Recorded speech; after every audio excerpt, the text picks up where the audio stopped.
పరిశుద్ధ గ్రంథం నుంచి యెహెజ్కేలు గ్రంథం 18వ అధ్యాయం 30వ వచనం చదువుతున్నట్లయితే, కాబట్టి ఇశ్రాయేలులారా ఎవరి ప్రవర్తన బట్టి వానికి శిక్ష విధింతును, మనస్సు త్రిప్పుకొని మీ అక్రమములు మీకు శిక్షాకారములు కాకుండానట్లు వాటినన్నిటినీ విడిచిపెట్టుడి. మీరు జరిగించిన అక్రమ క్రియలన్నిటినీ విడిచి నూతన హృదయమును నూతనయు బుద్ధియు తెచ్చుకొనుడి. ఇశ్రాయేలీయులారా మీరెందుకు మరణము నొందుదురు? ఇదే ప్రభువు యెహోవా వాక్కు. మరణమునందు వాడు మరణము నొందుదును బట్టి నేను సంతోషించువాడను కాను. కావున మీరు మనసు త్రిప్పుకొనుడి, అప్పుడు మీరు బ్రతుకుదురు. ఇదే ప్రభువు యెహోవా వాక్కు. చాలండి ప్రియమైన సహోదరి సోదరులారా, చూడండి ఇక్కడ మనం శ్రద్ధగా గమనించినట్లయితే, చూడండి ఇశ్రాయేలు ప్రజలతో యెహెజ్కేలు ద్వారా దేవుడు కొన్ని మాటలు మాట్లాడుతున్నాడు. చూడండి ఇశ్రాయేలు ప్రజలంటే ఎవరు? అసలు ఇశ్రాయేలు ప్రజలంటే ఎవరండి? దేవుణ్ణి నమ్ముకున్నటువంటి జనాంగం, దేవుడు సృష్టించినటువంటి ప్రజలు, దేవుడు చూడండి ఆశీర్వదించబడినటువంటి మనుషులే ఇశ్రాయేలీయులు. చూడండి ఈ ఇశ్రాయేలీయులతో యెహెజ్కేలు ఏమని చెబుతున్నాడండి? ఓ ఇశ్రాయేలీయులారా, ఎవరి ప్రవర్తన బట్టి వారికి శిక్ష విధింతును అన్నాడు. చూడండి, అంటే మనిషికి ఏమి ముఖ్యమో తన ప్రవర్తన అనేది చాలా ముఖ్యమని. చూడండి, నీ క్రియలు బట్టి నేను నీకేమి ఇస్తానన్నాడు? జీతాన్ని ఇస్తానన్నాడు. నువ్వు చెడుగా జీవించావనుకో, నీ చెడు క్రియలు బట్టి జీతం ఇస్తాను. నువ్వు మంచిగా జీవిస్తే నీ మంచి క్రియలు బట్టి నీకు జీతం ఇస్తానని దేవుని వాక్యం స్పష్టంగా తెలియపరచబడు. కాబట్టి చూడండి, మనుష్యుడు తన ప్రవర్తన బట్టి ఏమవుతాడండి? తీర్పులోనికి తేబడతాడు. చూడండి, యెహెజ్కేలు ఇక్కడ ఉన్నటువంటి ఇశ్రాయేలీయులు ఏమని హెచ్చరిస్తున్నాడు? ఇదిగో మీకున్నటువంటి మీ అక్రమములు మీకు శిక్షాకారములు కాకున్నట్లు వాటిని విడిచిపెట్టుడి అన్నాడు. ఏం కాకూడదండి? అక్రమములు. చూడండి, అక్రమాలు అంటే ఏంది? అక్రమం అంటే ఏంటండి? చూడండి ప్రియమైన సహోదరి సోదరులారా, ఇక్కడ ఈ మాట మనం శ్రద్ధగా గమనించినట్లయితే, చూడండి ఇశ్రాయేలుతో దేవుడు ఏం చెబుతున్నాడు? మీ అక్రమాలే ఏం చేయమన్నాడండి?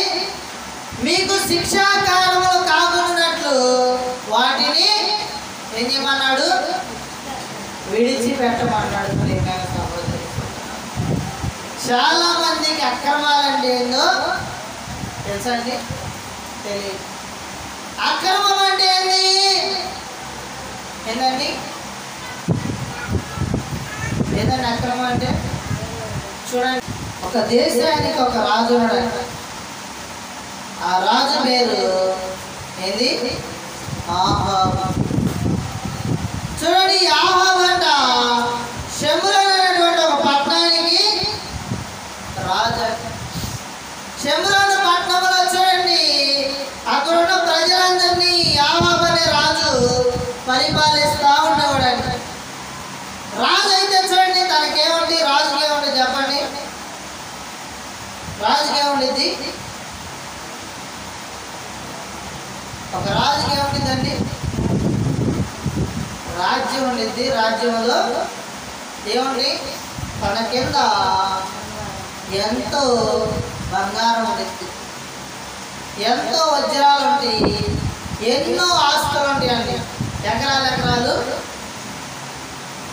వందల ఎకరాలు పొలాలు ఉంటాయి, స్థలాలు ఉంటాయి. చూడండి, తన ఇల్లే 100 ఎకరాలు కట్టుకుంటాడు. తన పొరుగు చూడండి అందముగా 100 ఎకరాలు ఉండిద్దండి. అలాంటి చూడండి యాహాబు కంటే ఒక దినాన్ని ఏం కలిగిందంట? ఏం కలిగిందండి?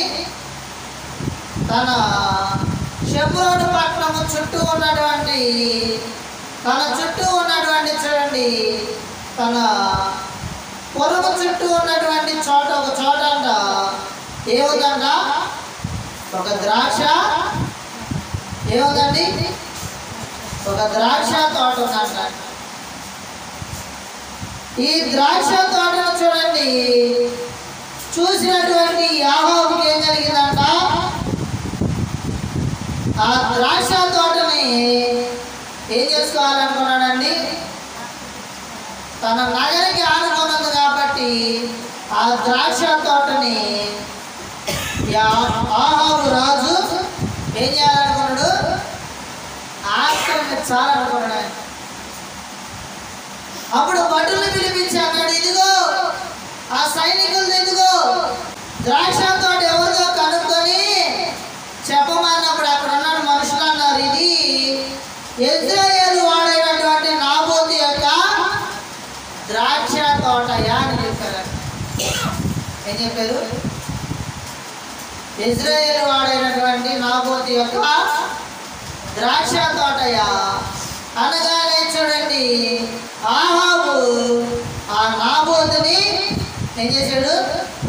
పిలిపించి ఆ నాబోతు అన్నాడయ్యా, ఈ ద్రాక్ష తోట నాకు ఏమైంది? నచ్చింది. ఈ ద్రాక్ష తోటను నేను తీసుకుంటాను. ఈ ద్రాక్ష తోట బదులు నీకేది కావాలన్నా కానీ ఏమన్నాడండి? ఇస్తానయ్యా అన్నాడు.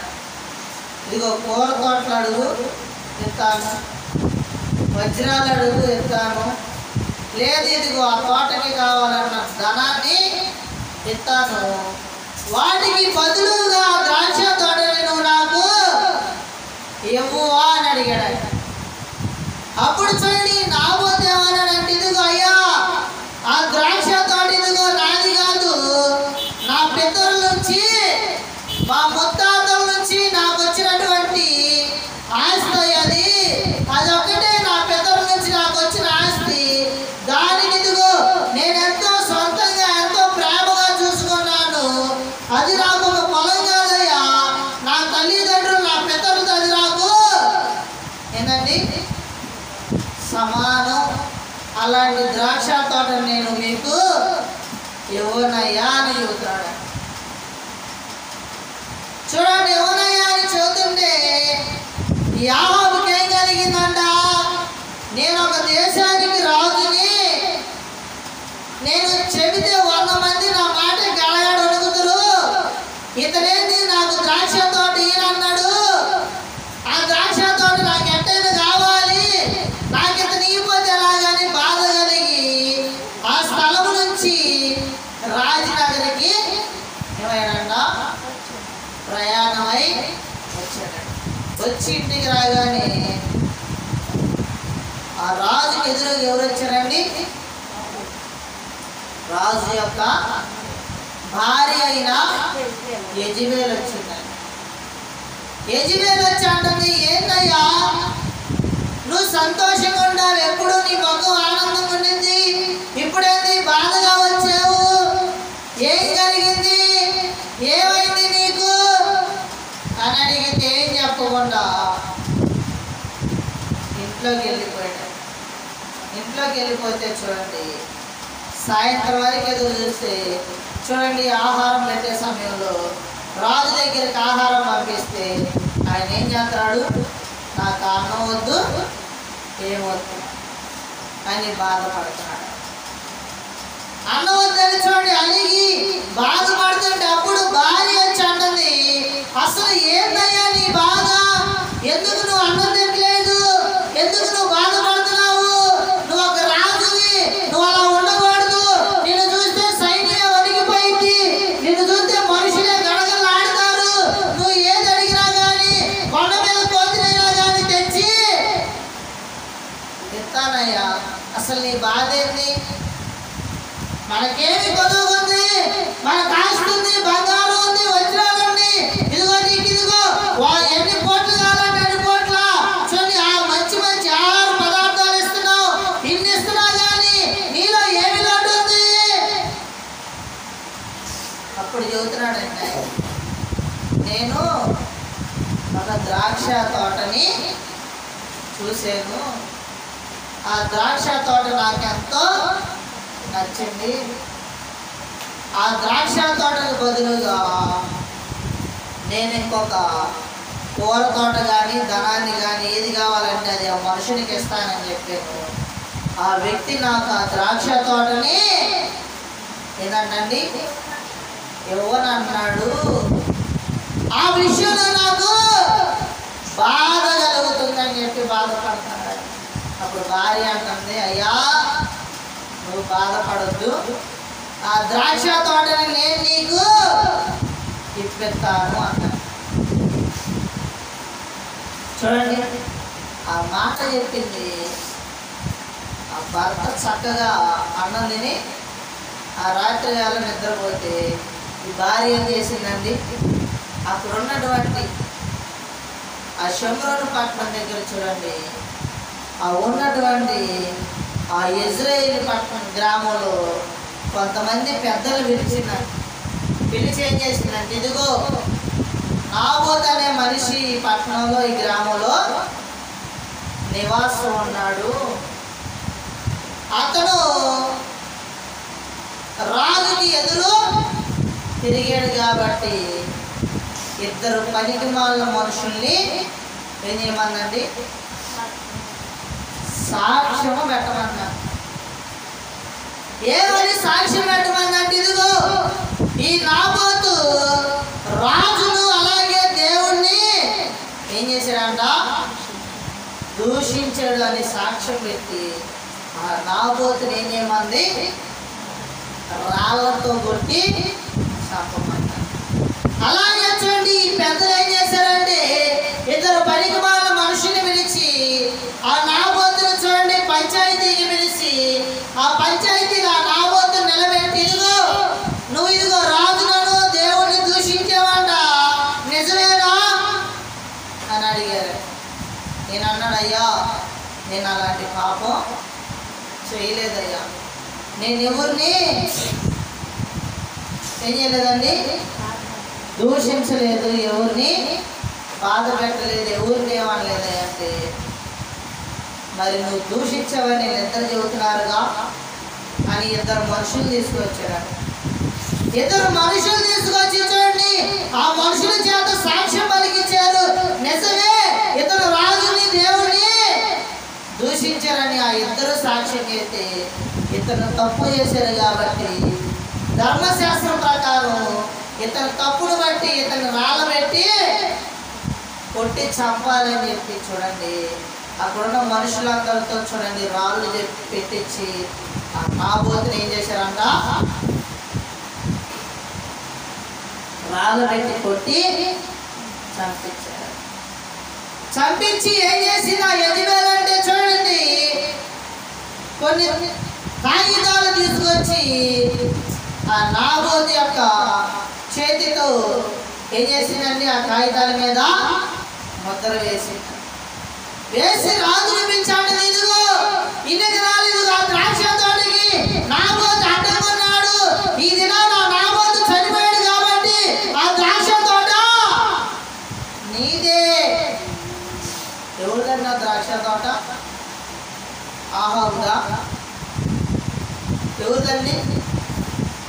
నాబోతుని అక్రమంగా చంపి ఎలా చంపిందండి, ఒక తప్పుడు చూడండి సాక్ష్యం పెట్టి క్రమాన్ని అక్రమంగా మార్చి అక్రమంగా ఎకరం చేశారంట, స్వాధీనపరుచుకున్నాడు. దీన్ని ఏమంటారు? అక్రమం. నీ పొరుగువాడి ఏదైనా కానీ అతనికి చెప్పకుండా, అతనికి చూడండి తెలియపరచకుండా, అతన్ని మోసం చేసి, అతన్ని గాయపరిచి, అతన్ని చంపివేసి, అతని దగ్గర నుంచి కానీ తన భార్యనైనా కానీ, తన ఆస్తినైనా కానీ, తన పశువునైనా కానీ, తన సంపదనైనా కానీ దేన్ని తీసుకున్నా కానీ అది ఏమైందండి? క్రమమైందా? అక్రమమైందండి. అందుకని చూడండి ఒక మాట ఉంది. ద్వితీయోపదేశకాండం 5వ అధ్యాయం 21వ వచనం చదువుకున్నట్లయితే, నీ పొరుగువాని భార్యను ఆశింపకూడదు, నీ పొరుగువాని ఇంటినైనను, వాని పొలమునైనను, వాని దాసునైనను, వాని దాసీనైనను, వాని ఎద్దునైనను, వాని గాడిదనైనను, నీ పొరుగువానినగు దేనినైనను ఆశింపకూడదు. ఏం చేయకూడదంటండి? ఈ రాజు తన పొలాన్ని ఏం చేశాడంట? ఆక్రమించాడంట. చాలా మంది ఏం చేస్తారండి? వేరొకరి భార్యని ఏం చేస్తారు? ఆశపడుతూ ఉంటారండి. తన స్నేహితుడి భార్యను కానీ, తన అన్న భార్య కానీ, ఇరుగు పరివారి యొక్క భార్యను కానీ ఆశపడి చూడండి ఏం చేస్తారు? వారితో అక్రమ సంబంధాలు పెట్టుకుంటారు. ఈ అక్రమ సంబంధం వల్ల నీ జీవితం ఏమవుతుంది? బాగుపడితే చెప్పండి. వేరొక భార్యతో నువ్వు కూడితంట, ఏమైందంట? నీ భార్యను వేరొకడు కూడతాడు. కాబట్టి వేరొకరి భార్యను నువ్వేం చేయకూడదు అని చెబుతుంది వాక్యము. ఆశించకూడదు. ప్రియమైన సహోదరి సోదరులారా, దావీదు చూడండి వేరొక భార్యని, ఉరియా యొక్క భార్య అయిన బెత్షెబాని ఆశించినందుకు తన జీవితం ఏమైంది? తన యొక్క ఉపపత్తుల్ని తన కుమారుడే చూడాడు. చూడండి కొంతమంది ఏం చేస్తారంట? వేరొకరి ఇంటినైనను ఆశించకూడదు. చూడండి వడ్డీ వ్యాపారం చేసేవాళ్ళు ఏం చేస్తారు? వడ్డీ వ్యాపారం చేసేవాళ్ళు చూడండి ఎవరికైనా డబ్బులు ఇస్తారండి. ఒక 50 ఏళ్ళు తీసుకోవాలంటే వారు ఏం చేస్తారు? 50 ఏళ్ళకి ఇల్లు ఏం పెట్టమంటారు? తాకట్టు పెట్టమంటారు. వాడు కట్టలేకపోయాడనుకో ఏం చేస్తారు? 1 సంవత్సరం అగ్రిమెంట్ రాయించుకుంటారు. సంవత్సరం తర్వాత వాడు కట్టలేకపోతే చూడండి వాడు తీసుకుందే 50 ఏళ్ళ అప్పు అయితే ఆ ఇల్లు ఎంత ఉన్నది? 2-3 లక్షలు ఉండిద్ది. చక్కగా ఏం చేస్తాడు? ఆ 50 ఏళ్ళకి చూడండి ఇదిగో ఆ ఇల్లు రాపించుకున్నాడు కాబట్టి సంవత్సరం దాకా ఆగి, సంవత్సరం తర్వాత ఆ మనుషులు ఇంట్లో నుంచి బయటికి నెట్టేసి ఆ 2 లక్షలు విలువ చేసేటువంటి ఇంటిని ఏం చేస్తాడు? ఏం చేస్తాడండి? చక్కగా ఆక్రమించుకుంటాడు. అలాంటి మనుషులు లేరండి? ఇంటిని ఆక్రమించుకునే వాళ్ళు ఉన్నారు లేదా? స్థలాలు ఆక్రమించుకునే వాడు ఉన్నారు లేదా? అప్పించి చూడండి అప్పు బదులు ఇల్లు లాక్కునేవాడు ఉన్నారు లేదా? అప్పించి అప్పు బదులు స్థలాలు లాక్కునేవాడు ఉన్నారు లేడా? ఉన్నాడండి.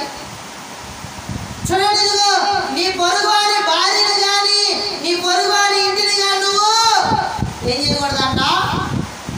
ఆశించకూడదు. ప్రియమైన సహోదరి సోదరుడు, అలా ఆశించడమే ఏంటంట? అక్రమం. ప్రియమైన సహోదరి సోదరుడు, చాలా మంది ఊరికి ఉడిల్లు వచ్చిద్దా అని వస్తారు, ఎవరి స్థలం వచ్చిద్దా కానీ ఆక్రమం కోసం చూసుకోమన్నాడు. కొంతమంది చూడండి 10 లక్షల ఇల్లుని ₹1,00,000 ఎత్తావా, 2 లక్షలకి ఎత్తావా అని చెప్పి ఊరకు చూడండి తీసుకునే వాళ్ళు ఉన్నారు. ప్రియమైన సహోదరి, అలాగే చూడండి ఇదిగో నీ పొరుగువాని పొలమునైనను వాడి దాసునినైనను ఏంటంటే పని వారిని కూడా లాక్కునే వాళ్ళు ఉన్నారు లేరండి? ఒక చోట పని చేస్తున్నాడు అనుకో, వాళ్ళు 5 ఏళ్ళు జీతం ఎత్తండి, ఆ పక్క షాప్ కూడా అంటాడు అరే వాడు 5 ఏళ్ళు ఎత్తున్నాడు కానీ నేను నీకు 8,000 ఇస్తారా? 3,000 ఎక్స్ట్రా ఇస్తాను నా దగ్గరికి వచ్చి పని చేస్తావా ఏంటండి? వారి యొక్క దాసులను కూడా ఆక్రమించుకునే వాళ్ళు ఉంటారండి. ఎందుకని? అతను బాగా పని చేస్తున్నాడు, అతను బాగా వ్యాపారం చేస్తున్నాడు కాబట్టి ఆ యజమాని ఆశీర్వదించబడుతున్నాడు. ఆ వ్యక్తి నేను తీసుకున్నాను అనుకో, ఆ ఎదుటిన్న వ్యక్తి నాశనం అయిపోతాడు, ఆ వ్యక్తి ద్వారా నేను లాభం పొందొచ్చు. లేదండి? అట్టున్నారు లేదా? ఉన్నారు లేదా చెప్పండి? ఉన్నారండి. వాడు బాగా పనిచేస్తే వాడికి ఎక్కువ డబ్బులు ఇచ్చైనా కానీ ఆ పనిలో నుంచి ఎగ్గొట్టించి ఇతని దగ్గర తీసుకుంటారు. చూడండి, అలాగే ఇంకేంటండి, వాడి దాసినైనను వాడి ఎద్దునైనను వాడి గాడిదనైనను నీ పొరుగు వాడి దేన్నైనను ఆశించకూడదంట. చూడండి, కొంతమంది కొన్ని పల్లెటూరులో చూడండి బరిగొడ్లు ఏమవుతాయి అండి? బరిగొడ్లు కాళ్ళు తెంపుకొని వేరే ఊరు వెళ్ళిపోతాయి. రాత్రిపూట చూడండి కాళ్ళు తెంపుకొని ఏమవుతాయి? పశువులు కానీ గొర్రెలు కానీ ఎద్దులు కానీ కాళ్ళు తెంపుకొని ఏమవుతాయి అంట? వేరొక ప్రదేశాలకు వెళ్తే వాళ్ళు ఏం చేస్తారు? చక్కగా ఆ వచ్చిన బరిగొడ్ని ఏం చేస్తారండి? సావిట్లో తీసుకొచ్చి చక్కగా కట్టేసుకోండి. వేరే కట్టండి వాళ్ళు. చూడండి, ఒక సేవకుడు అన్నాడు. ఒక సేవకుడు అంట చూడండి, సేవకు రాకముందల మారు మనసు కూడా 1900 ఎట్టాగే చూడండి పల్లెటూరులో నివాసం ఉంటండి ఒక బరిగొడ్డు ఏదో ఊర్లో నుంచి చూడండి తాడు తెంపుకొని వచ్చిందంట. తాడు తెంపుకొని వస్తే చూడండి ఆ వచ్చిన బరిగొడ్డుని చూడండి ఊరు బయట ఈ వ్యక్తి చూసి ఏం చేశాడంట? తాడు కట్టాడు. ఆ వచ్చిన బరిగొడ్డు ఎవడు ఇతను చూశాడు, దాన్ని చూడగానే దానికి తాడు కట్టి తీసుకెళ్ళి చూడండి సంతలో అమ్మేశాడు.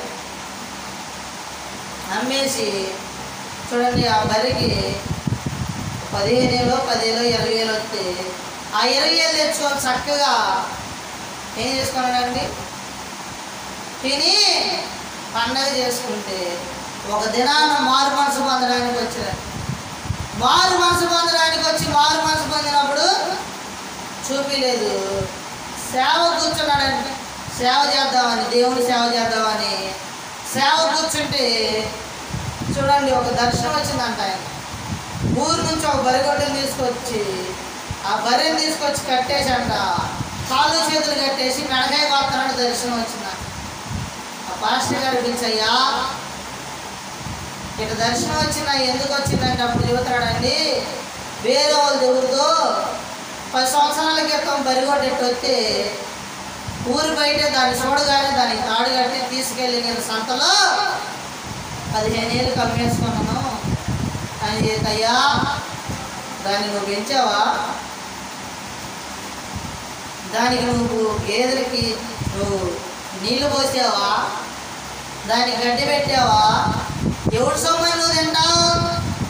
ఎవరు అన్నది? ప్రార్థన చూడండి, దేవుడు ఎవరికి చూపిస్తే వాళ్ళకి ఆ డబ్బులు ఏం చేయమన్నాడండి? కట్రాయ్యా పోయి అని చెప్పాడు. దేవుడు అలాగే చూడండి, అయ్యా మరి నేను అక్రమంగా తెచ్చుకున్నానయ్యా, అది ఏ వ్యక్తి అని చెబితే ఫలానా మనిషి చూపిస్తే ఆ మనిషి పోయి కట్టొచ్చాడంట.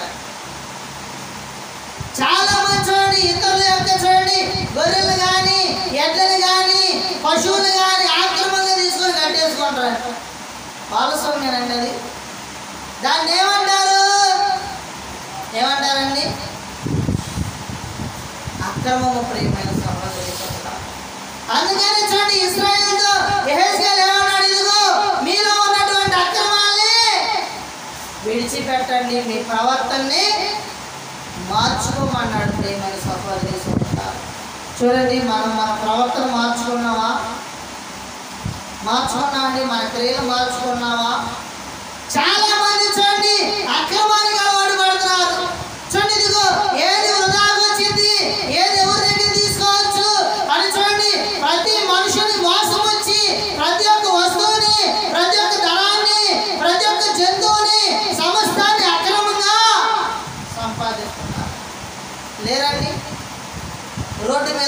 అక్రమంగా ఏదాకా పడుతుంది తీసుకొని ఇంట్లో పెట్టుకొని ఇదే నాది.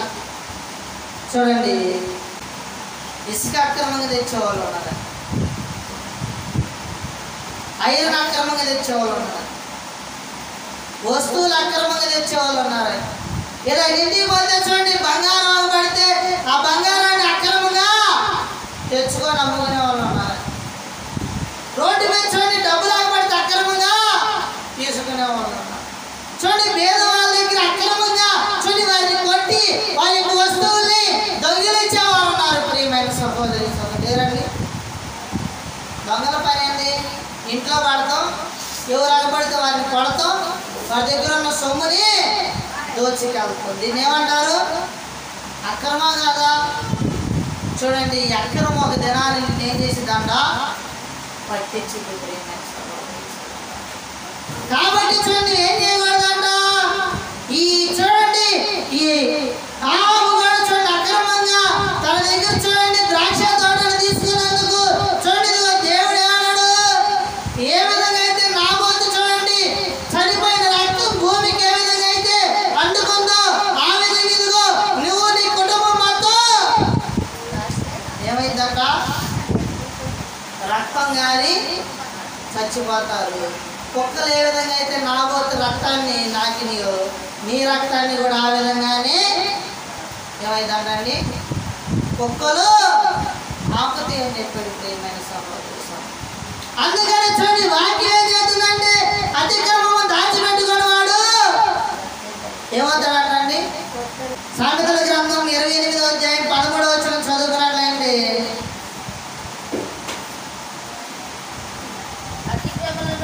అతిక్రమమును దాచిపెట్టువాడు వర్ధిల్లడు, వాటిని ఒప్పుకొని విడిచిపెట్టువాడు కనికరము పొందును.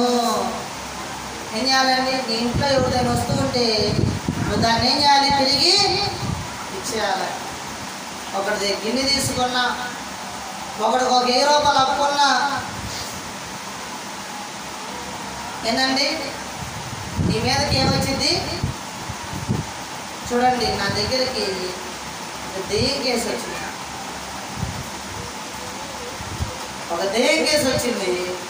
ఆ దెయ్యం కేసు చూడండి ఏం చెబుతుందంటే, ఇదిగో ఈ వ్యక్తి వ్యవసాయం పనిచేస్తాడు, ఆ వ్యవసాయం చేసినటువంటి యజమాని దగ్గర 5000 తెచ్చుకున్నాడు, తెచ్చుకొని కడుపు నిండా తిన్నాడు. ఆ వ్యక్తికి 5000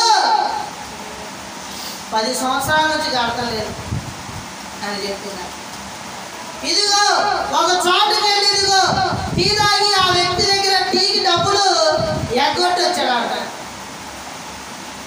ఒక వ్యక్తి ఇంటి దగ్గర చూడండి ఇదిగో 500 నోటు ఇంటి బయట ఆగబడి ఉంటే 500 నోటు తెచ్చుకొని చక్కగా కొనుక్కొని తిన్నాడు. ఒకటి దగ్గర ఇదిగో బంగారం వస్తువు ఉండి ఆ వస్తువు దొంగిలించి తెచ్చుకొని దాన్ని తాకట్టు పెట్టి సంతోషంగా జీవిస్తున్నాడు. ఒక వ్యక్తి అంట చూడండి బైక్ ఉందంట, అక్కడ రోడ్డు మీద బైక్ ఉంటే ఆ బైక్ని వేసుకొని వచ్చాడంట. వేసుకొని వచ్చి ఆ తెచ్చిన బైకు చక్కగా వాడుకున్నాడంట. ఆ మనిషికి ఏం పట్టింది? దెయ్యం పట్టింది. దెయ్యం పడితే నా దగ్గర తీసుకొస్తే ప్రార్థన పెడితే ప్రార్థన చేస్తుంటే ప్రార్థన చదువుతుంది. ఇవన్నీ ఉండి అయ్యా ఏదో ఇవన్నీ ఎప్పుడు బాకి అప్పుడు నేను ఆ మనిషిని విడిచిపెడుతున్నాను అని చెప్తాను. అతను అన్నాడు, అయ్యా ఇదిగో అవి మొత్తం ఇదిగో 40,000 50,000 అవుతాయి, అయ్యి నేను కట్టలేనయ్యా, నా వల్ల కాదు, నా భార్య సహకరించదు, నా తల్లి సహకరించదు, నా దగ్గర అన్ని డబ్బులు లేవు, నేను కట్టలేను అన్నాడు. చూడండి, తన అతిక్రమంలోనే తను సరి చేసుకోకపోతే భార్య పోయిపోయింది, తల్లి పోయిపోయింది, బిడ్డలకు అయిపోయారు, ఇతను వైపు అయిపోయాడు. అది స్పష్టంగా చెప్పింది. ఇదిగో అక్రమాన్ని విడిచిపెట్టినప్పుడు నేను ఆ మనుషుల్ని విడిచిపెడతాను. అతిక్రమాన్ని దాచిపెట్టుకుంటే భద్రతరా? నేనేం ఆశీర్వదించబడలేదు, నా కుటుంబం మీద భేదం ఉంది, నేనేమి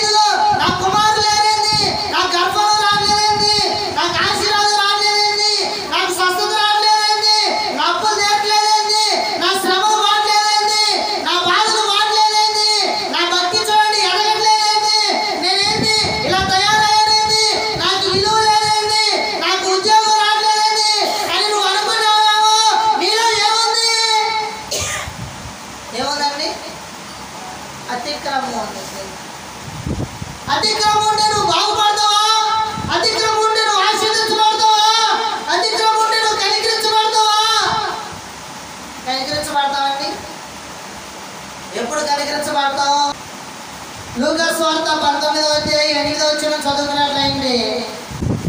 జక్కయ్య నిలవబడి ఇదిగో ప్రభువా, ఆస్తిలో సగము పేదలకు ఇచ్చుచున్నాను. నా ఆస్తిలో సగం పేదలకు ఇచ్చుచున్నాను. ఎవరి యొద్దనైనను అన్యాయముగా దేనినైనను తీసుకొని వెళ్ళా అతనికి అతనికి 4 వంతులు మరలా చెల్లించునని ప్రభువుతో చెప్పాను. ఎవరండి? అక్రమగాడండి, సొంగం గుప్తగాడు. 100 రూపాయలు ఇవ్వాలంటే వాడి దగ్గర 1000 రూపాయలు తీసుకునేవాడు. అక్రమంగా సంపాదించి ఏం చేశాడంట? మేడలు కట్టాడు, పొలాలు కొన్నాడు. ఏంటండి? వడ్డీ వ్యాపారం చేసేవాళ్ళు ఏం చేస్తారండి? ఇల్లు కొంటారు, పొలాలు కొంటారు, స్థలాలు కొంటారు. ఏం చేస్తారండి? వడ్డీకి ఇస్తారు, కోట్లు సంపాదించారు. ఇది నీతిగా సంపాదించిందా? చూడండి, సుఖము గుప్తగాడు కూడా ఇల్లు కట్టాడు, బంగారం కొన్నాడు, ఆస్తి కొన్నాడు, ఎన్నో కొన్నాడు. కానీ ఆ కుటుంబంలో ఏం లేదు, నెమ్మది లేదండి. ఎప్పుడు వచ్చింది నెమ్మది? ఎప్పుడు వచ్చింది రక్షణ? అయ్యా నేను నీ ఇంటికి వస్తానండి. ఆ దినాన అన్నాడు, అయ్యా ఇదిగో నా ఆస్తిలో సగం నేను పేదలకి ఇస్తాను. కష్టపడి సంపాదించాడండి. కష్టపడ్డాడా? చెమట వచ్చాడా? రాత్రి భాగాలు నిద్రపోకుండా సంపాదించాడా? ఎడ సంపాదించాడు? పేదవాడని లేడు, డబ్బు లేని వాడని లేడు, దరిద్రుడని లేడు. అదిగో వాడి ఆస్తి కానీ, వాడి స్థలాలు కానీ, వాడి పొలాలు కానీ, వాడి బంగారం కానీ, వాడి కొన్న వస్తువులు కానీ అన్నీ లాక్కొని ఇంట్లో నుంచి బయటికి నెట్టేవాడు. అక్రమంగా సంపాదించాడు. దేవుడు ఎప్పుడైతే ఆ మనుషుడితో మాట్లాడాడు, తన ప్రవర్తన మార్చుకున్నాడు, తన హృదయం మార్చబడిందో అప్పుడు ఏమైపోయాడండి? అయ్యా 4 వంతులు మరలా తిరిగి నేను చెల్లిస్తాను. మరో క్రైస్తవుడుగా నువ్వు చేసిన అక్రమాన్ని విడిచిపెడతానికి సిద్ధంగా ఉన్నావా? నువ్వు వేరొకరి దగ్గర తీసుకున్నప్పుడు మరలా తిరిగి చెల్లించడానికి సిద్ధపడుతున్నావా? వేరొకరి వస్తువు తీసుకున్నందుకు మరలా వాడికి ఇవ్వడానికి సిద్ధపడుతున్నావా? వేరొకరి పొలం లాక్కున్నందుకు మరలా తిరిగి అతనికి ఇవ్వడానికి సిద్ధపడుతున్నావా? పడుతున్నావండి? నువ్వు ఎంత ప్రార్థన చేసినా ఏమి ఉపయోగం లేదు. నీ అక్రమాన్ని విడిచిపెట్టినప్పుడు దేవుడు నీకేమిస్తాడంట? కనికరాన్ని ఇస్తాడు. అతిక్రమం దాచిపెట్టుకొని నువ్వు ఎన్నాళ్ళు జీవించినా నువ్వు వృద్ధిపరచబడు, ఆశీర్వదించబడు, రక్షణ పొందు, దేవుడి రాజ్యాన్ని ఏం చేయమండి? స్థానాన్ని పొందవుతాయి. మన సభలో ధనవంతుడు ఎంతో సంతోషంగా జీవించాడంట, సుఖభోగాలు అనుభవించాడంట. చూడండి, తనకిష్టమైన ఆహారాన్ని తిన్నాడంట, తనకిష్టమైన వస్త్రాలు వేసుకున్నాడంట. చివరికి ఆడకి వెళ్ళిపోయాడు. ఎక్కడికి వెళ్ళాడంటే నరకంలో యాత్ర పడతాడు. ఎందుకని? ఆ ధనవంతుడు అక్రమంగా బతికాడు, అక్రమంగా సంపాదించాడు. లాజరు వచ్చి చూడండి, తన యొక్క బల్ల కింద పడి ఆహారాన్ని తింటుంటే అతనికి ఆహారం ఇచ్చాడా? ఎట్ట బతికాడు? అక్రమంగా బతికాడు. ప్రియమైన సహోదరి సహోదరులు, అందుకని తన అతిక్రమము పరిహారం పొందినవాడు ధన్యుడు, తన పాపానికి ప్రాయశ్చిత్తం పొందినవాడు ధన్యుడు. మరి నువ్వు చేసిన అక్రమనే పాపానికి ప్రాయశ్చిత్తం పొందుతున్నావా? నువ్వు చేసిన అతిక్రమాన్ని మరి సరి చేసుకున్నావా? చూడండి, దేవుడు నీకు సమయాన్ని ఇస్తున్నాడు. ఎప్పటికైనా చూడండి, ఎంతోమంది గనులు, ఎంతోమంది దరిద్రులు, ఎంతోమంది జ్ఞానులు, ఎంతోమంది సంపన్నులు మరణించారు. వారికంటే నీకు విలువైనటువంటి సమయాన్ని దేవుడు ఇచ్చాడు. ఈ సమయానికైనా కానీ నీ మనసుని, నీ ప్రవర్తన ఏం చేయాలి? మార్చుకో. నీలో అక్రమాన్ని తీసివేయి. ఏం చేస్తారండి? చాలామంది అక్రమంగా సంపాదించాలని చెప్తారు. చూడండి, పాలల్లో నీళ్లు కలిపి వాళ్ళు ఉన్నారు. కాటా చూడండి, 50 గ్రాములు 100 గ్రాములు కలిపి వాళ్ళు ఉన్నారు. 5 రూపాయలు వస్తూ 10 రూపాయలకి అమ్మేవాళ్ళు ఉన్నారు. రకరకాలుగా వ్యాపారాలు చేసి జనాల్ని మోసం చేసే వ్యక్తులు వారి ద్వారా లాభార్జన పొందేవాళ్ళు ఉన్నారు. చూడండి, ఒక ఆయన ఉన్నాడంట, పొలం అమ్ముతున్నాడంట. మధ్యవర్తి ఉండి చూడండి, పొలం 1.5 అయితే 1,25 లక్షలకు అమ్మించడానికి. ఆ 25 లక్షలు ఎవరు తీసుకున్నారు? మధ్యవర్తి తీసుకున్నారు. అదేంటి అమ్మినోడికి ఏం చెప్పాడండి? చెప్పకుండా అక్రమంగా 25 లక్షలు తీసుకున్నాడు. 25 లక్షలు మనిషి సంపాదించాలంటే ఎన్నాళ్ళు పట్టిందండి? సంవత్సరానికి 1,00,000 రూపాయలు లెక్కన వేసుకున్నా 25 సంవత్సరాలు పట్టింది. మరి అక్రమం ఎలా సంపాదించడు? అక్రమంలో తను జీవిస్తాడా? తన కుటుంబం ఆశీర్వదించబడిందా? అందుకని తన అతిక్రమానికి ప్రాయశ్చిత్తం పొందిన వాడు ధన్యుడని వాక్యం చెబుతుంది. ప్రియమైన సహోదరి సోదరులు, దేవుడు ఇప్పుడు కూడా ఎందుకని నీకు మరణాన్ని దాటలేదండి? ఎప్పటికైనా నీ అక్రమాన్ని నువ్వేం చేస్తావని ఏదంటండి? కాబట్టి ఇశ్రాయేలులారా, ఎవరి ప్రవర్తన బట్టి వాడికి శిక్ష విధింపబడును. ఏంటండి? మనసు తిప్పుకొని మీ అక్రమాలు మీకు శిక్షా కారణము కాకున్నట్లు వాటిని విడిచిపెట్టుడి. ఇప్పటికైనా నువ్వు అక్రమంగా సంపాదిస్తే దాన్ని ఏం చేయాలి? విడిచిపెట్టాలి. అయ్యా, ఇదిగో నీ దగ్గర అక్రమంగా నేను ఇదిగో 10,000 తీసుకొని ఎగ్గొట్టాను, ఇదిగో నీకు ఎత్తున్నానయ్యా. అయ్యా, ఇదిగో తెలియకుండా మీ ఇంట్లో బంగారు పోస్తే నేను దొంగిలిచ్చాను, ఇదిగో అవి తీసుకోయా ఎత్తావండి. జక్కి 4 వంతులు చెల్లించాడు కాబట్టి ఆ ఇంటికి రక్షణ వచ్చింది. మరి నీ ఇంటికి రక్షణ రాలేదంటే, నీ ఇంట్లో వ్యాధులు ఉన్నాయంటే, నీ ఇంట్లో దెయ్యాలు ఉన్నాయంటే, నీ ఇంట్లో చీకట్లు ఉన్నాయంటే, నీ ఇంట్లో బలహీనతలు ఉన్నాయంటే, నీ ఇంట్లో షాదులు ఉన్నాయంటే అర్థమైంది ఏదంటండి? మీరంట మీ మనసులు త్రిప్పుకోక మీ అక్రమాలు మీకు శిక్షాకారకులు ఉన్నాయంట. కాబట్టి ఇంకేం చేయాలండి? అక్రమ క్రియలు విడిచి నూతన హృదయమును నూతన బుద్ధిని తెచ్చుకోండి. ఏం చేయాలన్న? ఒక క్రైస్తవురాలిగా మనం ఏం చేయాలి? అక్రమాన్ని విడిచిపెట్టి నూతన హృదయాన్ని నూతన బుద్ధిని తెచ్చుకోవాలి. చూడండి, క్రైస్తవులు అంటే ఒక మంచి సాక్ష్యం కలిగి ఉండాలి. యేసు ప్రభు అంట సమస్తాన్ని విడిచిపెట్టారని, ఆయన శిష్యులు సమస్తాన్ని విడిచిపెట్టారని. ఎవరి దగ్గర అక్రమంగా తీసుకున్నారా? మరొక క్రైస్తవురాలిగా మనం ఎలా ఉండాలి? క్రీస్తుని పోలి నడుచుకోవాలి. ప్రేమైన సహోదరి సోదరులు, అలా నడుచుకున్నప్పుడే మనం కూడా దేవుని రాజ్యంలో చేర్చబడతాం. కాబట్టి అలాంటి జీవితం కలిగి జీవించాలని మనసారా కోరుకుంటూ ఈ చిన్ని మాటల దేవుడు తన వెనికిల్లో జ్ఞాపకం చేసుకుని ప్రతి ఒక్కరికి వందనాలండి. మంచిదండి.